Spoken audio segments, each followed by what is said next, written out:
going on? What's going on? Entertain the Geeky.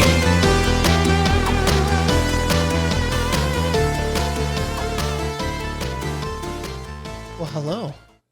Howdy. Hello. Howdy. Today you might notice there's another person joining us. Friend to the show, Michael Capuano. That's me. I love saying your last name. I love saying my last name. Sounds like a mafia name. It's so like Mastriano. So the truth is that I do have familial mafia ties. Like, Yeah. I've never met any of them. Well, that's not true. I did know my cousin Stevie, who only had one leg, which was lost due to a bad mafia deal. But they're all dead. Like as far as I know, my grandfather didn't actually do anything with the mafia, but like his uncles and stuff did. My great-grandfather had a picture sitting on his mantelpiece of it because my great-grandfather was a pilot in World War II. Had a picture of himself in his living room on the mantle with Al Capone, who he met at some dinner That's fucking wild. that they threw for soldiers. And I didn't know that, right? He was so proud of it, too. Right, and I didn't know that when I was young, right? But obviously after he passed away, they kept the house in the family, and we were sort of kind of cleaning it out. And I looked at this picture, and I said, holy shit, is this Grandpa with Capone? And my cousin said, yeah. And I was like, did he ever tell that story? And he was like, yeah, he did to some of us. And I was like, wow, I wish I would have got to hear that story. I mean, all you have is a picture of you and Matt Smith. I mean, not quite the same. That's not me and Matt Smith. This is just a picture of Matt Smith. Oh, that's That even he sadder. signed. That he signed. Yeah, I Pete Davidson. Dude, paying for the picture is way more expensive than just getting the autograph on a picture, which is fine with me. I don't really care, you know. You met him. I met him. You were near him. I was. And I turned into a total Not as fanboy good as Al nerd. Capone. Yeah, I turned into a total fanboy nerd. I'm not usually a person who gets starstruck, but man, it was right after his final episode, and I was just like, you're The great. hype was like super high at that point. You're great. You're awesome at this. Thanks for doing all the things you've done, you know? I had that experience with Kevin Smith. Yeah. Tara and I went to see Jay and Silent Bob Reboot when he was doing one of the live showings here. Was that down in Del Mar? It was at the pageant, yeah. Yeah, I was there. So Nice. he came up, we had balcony seats. He came up on the balcony. He sat right next to Tara. And the whole reason I started doing this was because of Kevin Smith. So I was like, holy shit. And I'm like looking at him, I'm tapping her. I'm like, look at him. And Yeah. I'm making a scene a little bit. Yeah. And she's like, yeah, come on. Just act like a person right Calm now. Chris." down. He's just a person. And I couldn't act like a person. I was like, man, fuck acting like a person. I got this. So I'm spazzing out a little bit. And finally he gets up and he taps me on the arm and he's like, and I was just like, ah! You're so happy to see you. I was like, I was in. Kevin Smith's one of those guys that really, I think, loves and appreciates his fans, He right? got to meet Chris Genuinely. Parsons. That's how he He felt. fucking lucked out, you know. I took time out of my busy life to go to his show. Exactly. Hell yeah. That's the last time that I hung out with my uncle before he got hit by a car. Wow. Dark. That's pretty dark, Wow. bud. That's a little dark. That Yeah. that We went was to the nice. show, and then after that, he got hit by a car. All right. It's like after that, I hit him with my car. Hope everybody's feeling nice and okay now.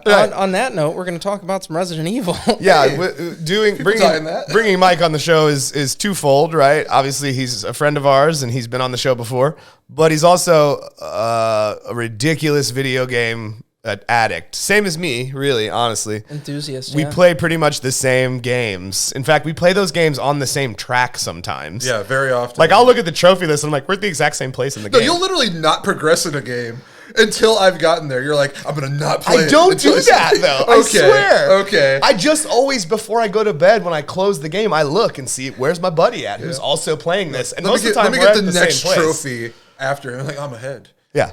I do like to say I'm ahead I know you do, sometimes. yeah. Yeah, I Like, do it's like to fine. say that. It's okay. As far as trophies go, Resident Evil 4 Remake is not one I will ever get all the trophies on, 'cause some of them are tied into difficulty, and I just don't care about that kind of stuff. Like, I'm not playing the game on ultra hard mode. I don't have anything to prove. I just enjoy having fun with the game. I did do it with Village, and I think you can do the same thing where you use some of the like unlockable weapons. Yeah, I with did it different on ammo. Village of Shadows because you had all the unlimited ammo stuff. Well, you can do that in this, I believe. Yeah, okay, maybe. Yeah. I'll be honest, I've only played through it once so far. I know you've done a couple playthroughs, but I've there's a done reason why. 4 playthroughs of the game. I'm holding off until they come out with the Separate Ways DLC, so that way I can just play through everything again fresh. I'm not like you though. Like, you'll play a game that many times. I consume media like once and then we'll revisit it like 3 years later. Sure. Right. So like I just played God of War 2018 again for the second time since it first came out, right Yeah, before Ragnarok came out, and you played that game like 10 times. I played that game for over 200 hours. At this Yeah, point. like so, Yeah. like Holy shit! yeah. and I'm like that with everything. The like, PlayStation. Did you notice how the PlayStation's shaming us now by telling us how long we've spent in each game? Though that's not a shame. That's a badge of honor. When I realize I've spent 200 hours in a game, I'm just like, wow, what else could I have done? 200 with that hours. 200 I played hours? Final Fantasy 14, so I understand. I got a lot more than 200 hours into that. I mean, shit, I've spent almost 400 hours in Breath of the Wild. Yeah, well. Replayed it many times. I'm, playing Tears of the Kingdom right now, which we'll talk about later, on some other episode of the show. But here we're talking about Resident Evil 4 Remake. Which I mean, I want to get obviously first impressions. Mine personally it's one of the best remakes I've ever played, and I'm not one of those people that's like, well, get a new idea. No, I like to see the things updated for modern gaming sensibility, right? I enjoy that kind of thing. The Final Fantasy remake, the Resident Evil, the other Resident Evil remakes. I've enjoyed that. And I think this is by far one of the best remakes I've ever played. I agree. I also tend to not even think of these fully as a remake. I really think of all these things as more reimaginings, which is my preference. Sure. Yeah. I can go back and play those original games anytime I want. Yeah. Right? Like Resident Evil 4 was Skyrim before Skyrim. You can play it on your refrigerator. It's on everything. Yes. You know what I mean? So like I didn't need a 1-for-1. Right. And so what we get is something that still has 95% of those story beats, but then they expand on it. They change some things up a bit that modernizes it and just makes things make more sense. The camp is still there, but I also feel like if it's a lot more grounded.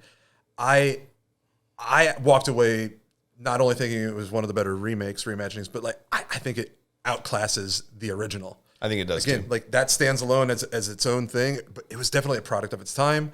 This, to me, is probably the best we've gotten from Resident Evil, period. Yeah. And I was not the biggest Resident Evil 4 fan when it first came out.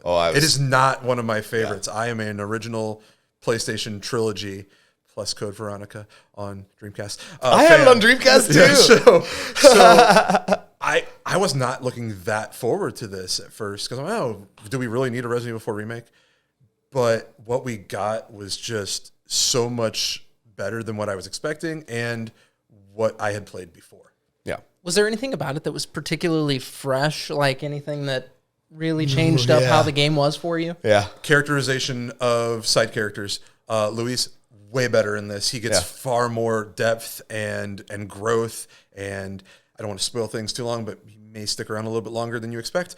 No, I think, I mean, if we haven't said that, I don't think we have, but yeah, we might get into some spoilery territory. So if you haven't played the game and you want to experience it fresh, go do that and then come back. Yeah, you can watch this later. Yeah. I feel like Ashley has far more agency. Yes. Which is really nice. She's not just the damsel in distress anymore. Man, it's so much more than just that escort mission. Like she actually can assist in things. Yep. And like just feels far more vital. She's not just, the princess that's trapped in another castle. Exactly. Yeah. And that's what I think original Ashley felt like, right? Yeah, for sure. I mean, you're just constantly chasing her. And then when you do have her, it's a burden. Right. But now it doesn't feel that way. And that was super refreshing. Yeah. Just like not feeling like I have to just avoid her dying. Right. Just being able to tell her to back off is a super helpful thing. Being able to say, hey, back off while I'm engaged in combat with my knife with these guys so you don't accidentally get hit and die. Right. I do like it though. It's just like stay. Yeah. Okay. Yeah. Just like, not having to heal her. Yeah. I mean, good God, you had to spend your healing items to heal Ashley, a person who's not helping you in combat in the original game at all. Now, could you increase her health bar with yellow herbs? Yes. Yeah, I thought so. Her health bar would increase incrementally as long as you were using a yellow herb. I'm glad that I could just, toke those up myself. Exactly. Yeah. Was there anything that you liked less? Anything that I liked less than the original? Oh. Either of you, yeah. Without really thinking about it, I would say no. The one thing that you could say is that they cut a boss fight, which I can almost guarantee is going to be in separate ways. That boss fight would lend itself perfectly to Ada's gameplay. Yeah, exactly. For sure. So, but like that, I mean, there's nothing that I felt like, oh man, that's really bummer that they cut with that what out. you got, you thought that was pretty negligible then. Absolutely. And again, I think we're going to get it anyway. Sure. Right. Even things that like weren't in there, I feel like got repurposed in a fun way. Like the giant mechanical Salazar. Like replaced by a giant fire-breathing statue of Salazar. It's not the same, but it worked fine. But it was cool. And then you have the little tiny collectibles that you're going to find in those and that look like the giant Salazar. And so it's kind of like referencing this thing. That's like, maybe he was working towards that, and he realized that was so stupid. Right. When all the charms are based on the original Resident Evil 4 models for the characters, little keychains essentially that you put on your case that do different things. And like some of Leon's quips were cut, because he's very Peter Parker, right, in Resident Evil 4. Yes, and some of those were cut and then again repurposed in trophy and achievement names. Yeah. So you still get that, like like the what is it, the right hand or whatever? Is it left or right? Like it's the right hand comes off. Yeah. So that's no thanks, bro. Yeah. It's if you can. What is it? Once you defeat Salazar, I think the trophy is no thanks, bro. Yeah. So you still that was a line of dialogue in the game. Well, you're gonna give the girl to me. No thanks, bro. But like, what are you saying, Leon? I definitely feel like the developers, Capcom, and whatever creative unit happened to do this one. I feel like they really got what made Resident Evil 4, because it's a campy game. There is that silliness. But they took that, cut out some of the stuff that was maybe a little too over the top, and then blended in that classic Resident Evil feel. Because Resident Evil 4 did not feel like classic RE. No. At all. I mean, it wasn't scary. It wasn't really, it was grotesque at times. The remake is, though. Yeah, the remake is genuinely haunting. The remake has, in places, a lot of the ideas, like I know Shinji Mikami wanted to implement like hallucinations into it, where like you'd be like, seeing ghost, and they do that. They actually do bring in these things where you're seeing visions and stuff like that. So it's super cool. As the parasite's like taking control of your the central nervous system. Yeah. Like all these ideas that were left on the cutting room floor that I think would have actually made RE4 better. We have it now. So like, to come back around, no, I don't feel like anything's worse or lessened. It's everything's heightened and refined in a way that this is the definitive way to play. Again, if you're a purist and you want to go play the little game, go for it. But I don't see a reason for me to go back to that except for comparison's sake. Sure.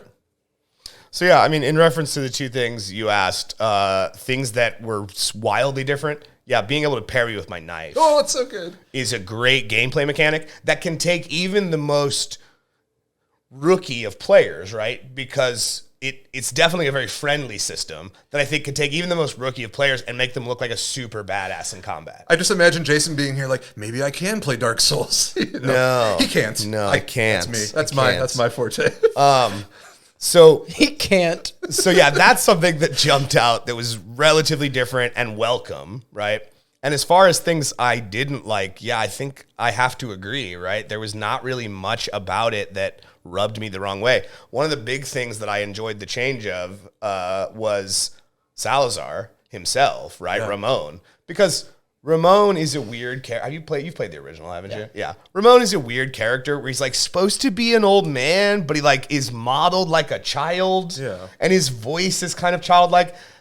And I get what they were going for, but they did it better in the remake. He does look like a little old man, but he's tiny, right? And he's got that kind of childy voice, right?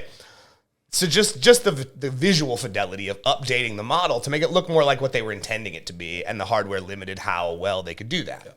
Like you could see too, like because he is old, and so he has all these wrinkles, but you can see he's put on like this. He's caked on this like makeup. Trying to like make his skin look better and stuff like that, which comes through a lot better. It was the same thing in the original Resident Evil, but it just. The graphics weren't there. It looked weird. Yeah, it looked like this is a child threatening me. At the time, though, we're like, holy cow, like this is what the GameCube can do? Yeah. Imagine that. At one point, Nintendo really was making the best looking games, like the original Resident Evil remake and this. Resident Evil 0, Resident Evil 4.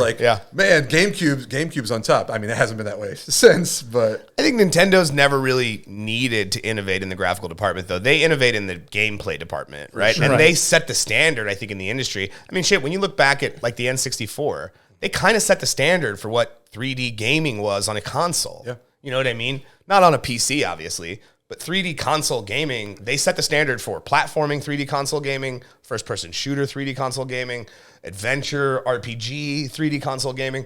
So I don't think they've ever needed to be the best-looking thing, right? Sure. No, I mean, and like, especially with those first-party titles. Yeah. You know, like, they don't need that. But in lieu of that, it was a time when they were really innovating in the graphical department as well. Like, they brought over every Resident Evil game that had come out to that point onto the GameCube. So you had the entire Resident Evil library up to that point. Except for Code Veronica. No, Code Veronica absolutely was on GameCube. The one we got was Code Veronica X, which was the PlayStation version where they changed the haircut of characters for some reason. That was weird. Like, Steve had like... They wanted to make Steve look more like Leonardo DiCaprio. Yeah, that's so bizarre. Yeah. It's 100%. But that's who he looked like. The moment you saw Steve, you're like, why is he like a tiny Leonardo DiCaprio? Definitely not the version to play of that. No. Like, you can play it on... Code Veronica's great. Code Veronica X is kind of a joke. Yeah. When are we going to get that remake, Capcom? Capcom, if you're watching this, because I know you are. Oh, yes. Give me my Code Veronica That's remake. How popular we are. We know you're watching, well, Capcom. I'm on. They'll have... I have connections. They'll have Leo come on to voice. Oh, my God. Steve's the most annoying character in the entire story. I mean, his story's heartfelt, for sure, but he's really annoying. Yeah. He was very Canadian. Like, the point of that game is not only to see Claire again and to kind of get to go back into Claire, someone we hadn't seen since 2, but also to bring back Chris, who was someone we hadn't seen since 1, right? Like, that was one of my favorite parts of the game. When she left and went to Antarctica and the game shifted to have you play as Chris, I was like, oh, Chris Redfield, And then you get the Wesker reveal, which, you know... Wesker's alive. It's interesting because, well, we're spoiling at the end of Code Veronica's remake. Code Veronica's a game that came out. We're spoiling 4 remake though because you get the reveal now that Wesker is still out there in this. So I mean, I could see them not going back to Code Veronica. Well, I told you I don't think they need to, right? I think that the point of the remakes and including Chris in 7 and Village was to get new actors, motion capture, and voice acting people in these roles because all of these characters are about to come back together in a big way for 9. So I think the point of it was we needed to see the character at least once, and we've seen all of them at least once. Right. I mean, we don't need to see them anymore. We know Wesker's alive. Like we don't get the whole thing of, you know, Jill's alive, Carlos is alive. Yeah, I mean, like, so like. And do you think that's what's going to come up in Resident Evil 12? 9. That's what I said. I think 9. Yeah. I think they've been planning something big for 9. I think it's why Village initially wasn't even considered to be Resident Evil 8. It was kind of just going to be a side story that connected to Ethan's story in 7. But then when the hype built, they were like, nah, it's just 8. Yeah. It's just Resident Evil 8 now. There is pretty credible evidence that it was actually being developed originally as Resident Evil Revelations 3. It was. Yeah. Because the fairy tale element, all those games have kind of this weird fairy tale. I don't think that's even speculation anymore. I think they confirmed that that was what they were initially using then, they just repurposed it. And it works. I adored Village. It was my game of the year in it's fantastic. 2021 or it's fantastic. Time has no meaning. But no, like as much as I love Code Veronica and would love to see an updated version, it does feel a little unnecessary. Yeah. Because you can just have, because it, like you said, it was kind of a reconvergence of some of the characters. And Let's get all these characters back into the story. We're just going to do that in 9. I'm fairly confident. Yeah. Like I think that's definitely going to be there, and I hope the rumor's true that they're going to play with the numerology in the title. Yeah. Because people are saying like, oh, it's going to be like Resident Evil Phoenix because Wesker's going to be back. You know. Sure. So yeah. That'd be kind of cool. Yeah. I mean, I think. Doing even what they were trying to do initially was to set Wesker up as some kind of bad guy, which came to a head in Resident Evil 5. But Resident Evil 5 is not a great game. It's a great co-op game. And arguably, it's not a great game on its own. Arguably, Resident Evil 4 is when we begun that downfall to leaning more heavily on the action side of what the games were and letting the horror part of it kind of fall to the wayside. And that's not why fans play Resident Evil. I want to feel anxiety. Yeah. I want to walk down that hallway with all those windows and worry that one of them is going to get broken and a fucking zombie dog's going to come in and chew my face off. That gives me anxiety. That makes me feel a thing through the game, even when it was just a PlayStation game, right? When the graphics were Legos compared to what we have now. When I go to escape the stresses of everyday life, I want to be stressed. I want to be stressed by fucking zombie dogs jumping through a window to chew my face off. Yep. I love to be scared, but I got to thank Jason because back when Resident Evil 2 Remake came out, I refused to play it. It had been so long since I had experienced that fun and stress that like I wouldn't play it. And Resident Evil 2 was so badass. He kept saying to me like, if you want to come over one day and hang out in the room with me, I'm down. So I grew up with my little sister Katie watching me play. She shouldn't have been watching me play. She was a little Resident Evil games and Silent. Like she watched me play the entirety of Silent Hill 2. We were talking about it the other day. She would have been like 8 years old. That game is so dark. She's watching. Yeah, I was. That game's about babysitting like my sisters. I was mental trauma over the death of your wife. Yeah, like, goddamn. Yeah, I'm thanks. Yeah, I was a bad babysitter. Thanks, anyway, Capcom. But you know, Jason, like he kept pushing me to play. He's like, you just got to do it. Like you got to push through it. He's like, in fact, there's this free DLC where you can go and get infinite ammo. You had to spend like $4 or something, right? $4 or $5. You know, you're right because it's free now though. It's free now. You can get it free now. But so like I was like, okay, well with infinite ammo, so I went and downloaded that and was able to actually like, I didn't actually even use the infinite ammo. But knowing that I could use it made me feel more secure. Yeah. And then Resident Evil 3 Remake comes out, which is a game that I actually do love. Me despite the cuts. Like that's a game that was severely cut. But that came out and I'm like, I'm not touching any free stuff. Like, and now I'm all in on it. Like I'm playing through these things in the dark. You know, I'm super immersed. I'm like, come on, do your worst. He tells his wife, he's like, hey, I need you to just jump in the room sometimes and scream. True story. I wasn't playing Resident Evil, but she did that to me one time. She actually she fucking Sparta kicks the door open while I have headphones on, and I freak out. He's like, yeah, I punched her. It was just the one time. And she gets mad at me because I'm like, you almost gave me a heart attack. She's like, oh, I almost gave you a heart. I'm like, no, I'm actually like my pulse is racing. She was mad at me because I was mad that she scared the crap out of me. You know, I was like, shit my pants. I just did it. It's your fault. And like I'm sitting there, she walks away. I'm like, what did I do? What happened? What did I do?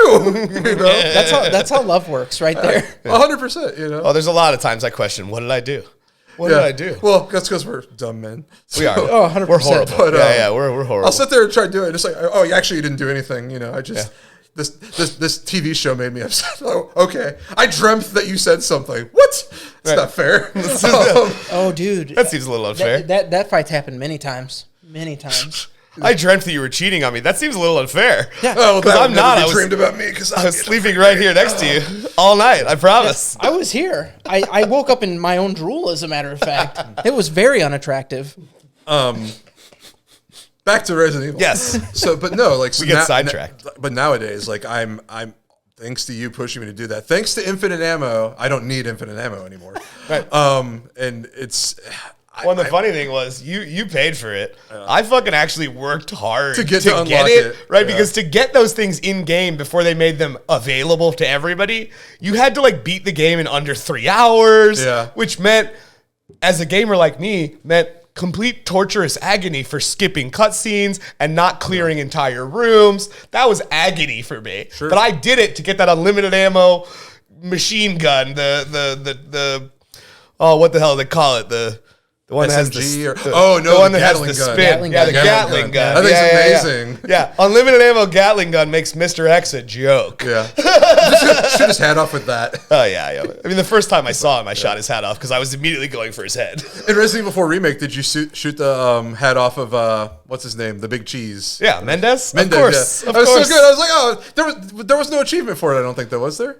No, I don't think so. That was a bummer, man. There was an achievement within his boss fight, though. Not just for defeating him. I don't remember what it was, though. There's a couple things like that. If you defeated him a certain way, like the when you're down in the sewers and you're fighting the left hand or right hand, whatever it is. Yeah. The big monster. If you fight him, if you kill him normally without just like running away. Yeah. It was also a challenge in the game to kill him without using the liquid nitrogen. Yeah. Because I don't know if you remember that from the original Resident Evil 4, where you're in like the basement.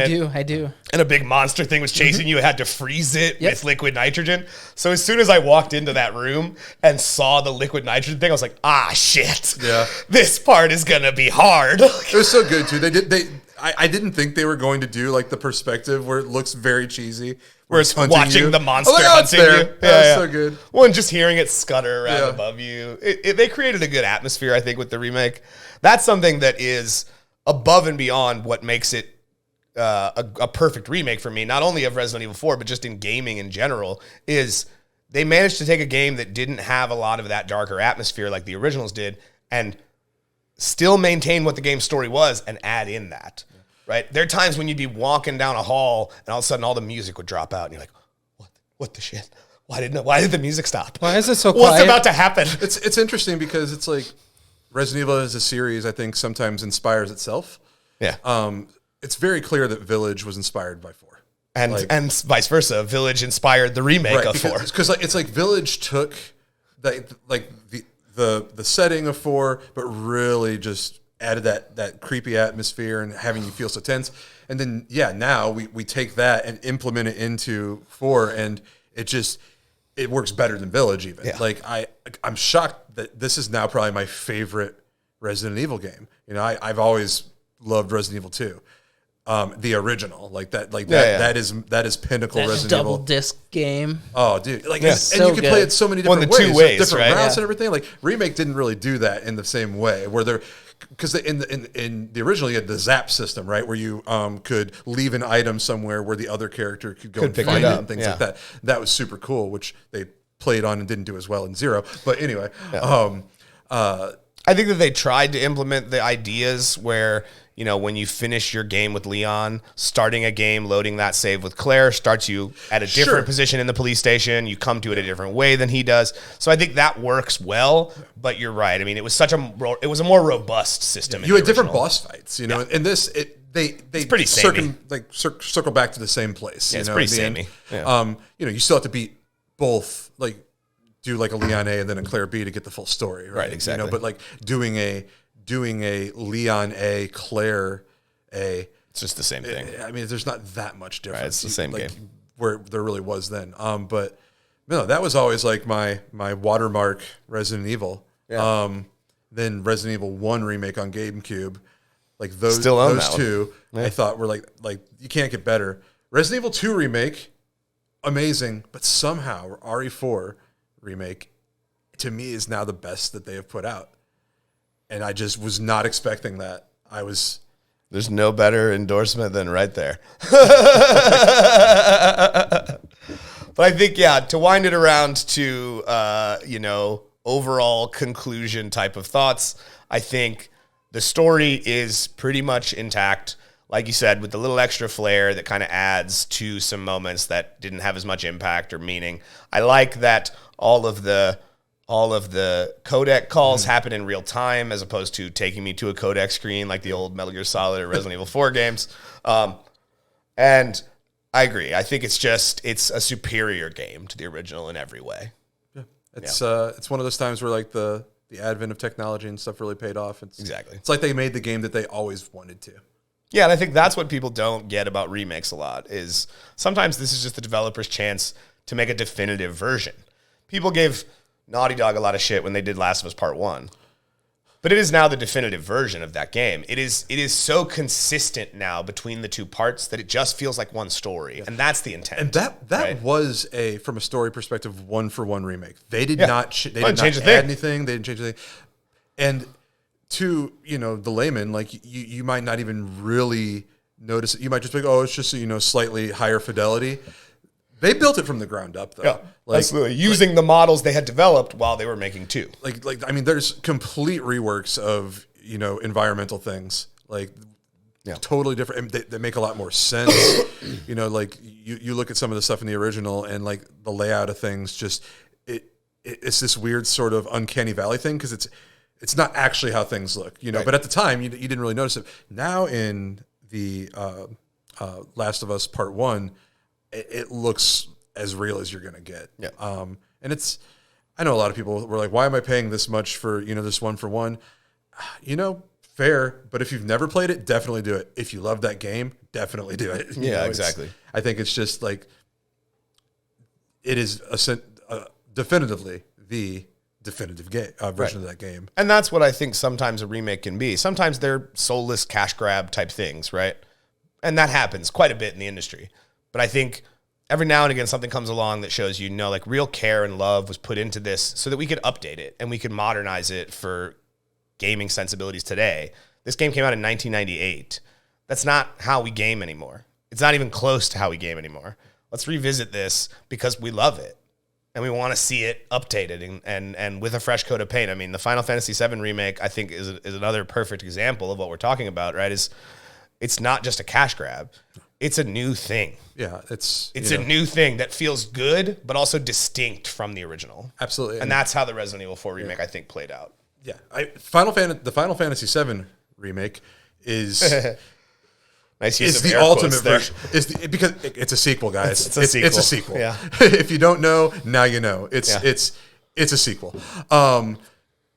I adore that game, and I'm so looking forward to the other parts. Just Rebirth, because you're not getting just that one for one. They are changing things up, and I can go and play Final Fantasy VII a million different ways anytime I want to. Yeah. And it holds up and it looks great. I know that there are people that wanted just a better looking version one for one, and that would have been cool. There actually is like a mobile version. It's actually coming to consoles. Yeah. Oh, cool. Yeah.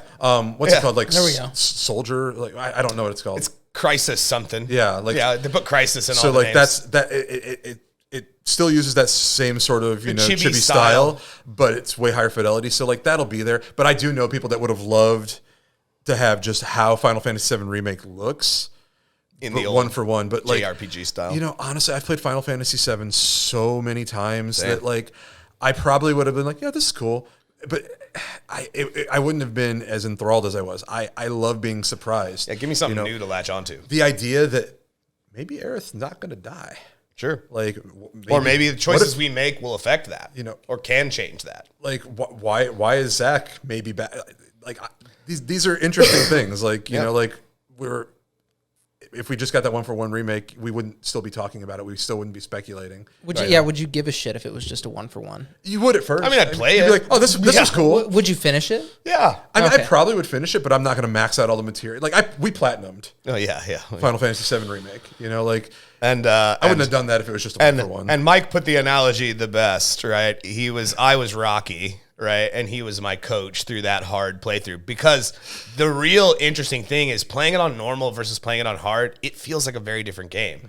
Even though you're playing the exact same game, same fights, same bosses, all of that, it feels like a different game because it makes you strategize before even a random encounter.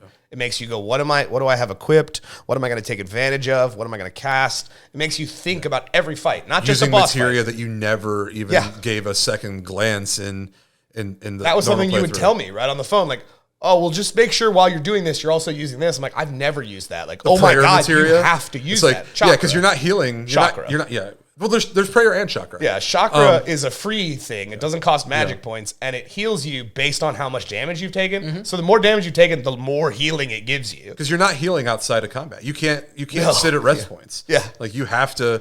You have to like make Gotta sure that get No, it you when can it's heal. there, yeah. You can heal, but your magic points don't respawn. that you're right. Yep. And every Been a while. chapter, your magic points respawn, but they don't respawn during the game. You either have to find through little boxes that you break Get to the end of that chapter. magic, or get to the end of that chapter and still have some magic for that boss fight. And there's a couple of chapters that hit you with a boss fight right at the beginning of the chapter and right at the end of the chapter. Jesus. Like the sewers. The The sewers hit you with a boss fight at the beginning of the chapter and at the Yeah. end of the chapter, and it sucks. So you got to just make sure you don't. Well, and use the up all your sewers are the MP. hardest part not to use magic, because those damn lizard men, if you don't use fire, they will destroy you. They can turn you into a frog. They can silence your magic users. Like, those things suck. Once again, fun through stress. Different kind. I mean, I can't even count how many times I called him on the phone while I was trying to finish up How did the you hardest do parts this? of the game, right? How'd you How beat did you Bahamut get on past- Ultimate? Like, Oh, screw that thing, dude. It wasn't even about beating it. I just need somebody right now. It wasn't even about beating it because I had done that during the normal playthrough. Yeah. It was about going through that gauntlet of freaking, you fight All every the summon in summons. the game in a row. Oh, fuck that. Right, Stop with the it. same health and magic that you start with. And on top of that, when you're fighting Summon Bahamut, he loses about 3/4 of his health, and he summons another summon to help him out. so good. Like, what? Compared to the final thing, which is supposed to be the hardest thing in the chain, you get to the fifth fight, and it's supposed to be the hardest fight. The fifth fight was a joke compared to the fight against Bahamut. Bahamut, you fight fourth.